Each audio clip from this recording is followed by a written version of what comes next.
কি বলছে গো? बत्ती बुझा दो, তারপরে पर्दे गिरा दो, কেন?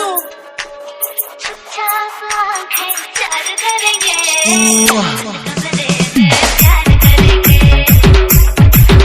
प्यार करेंगे,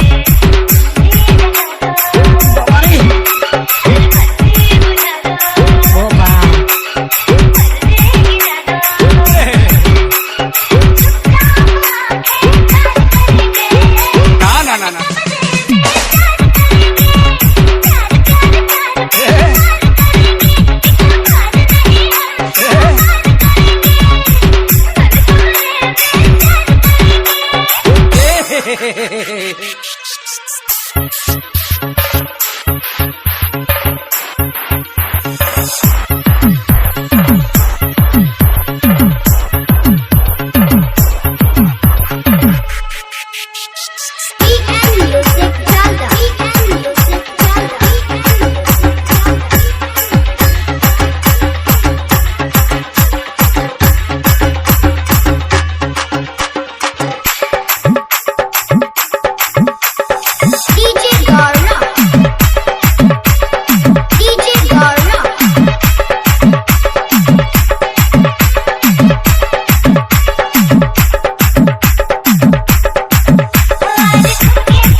ও বা मस्ती मिला दो, কেন?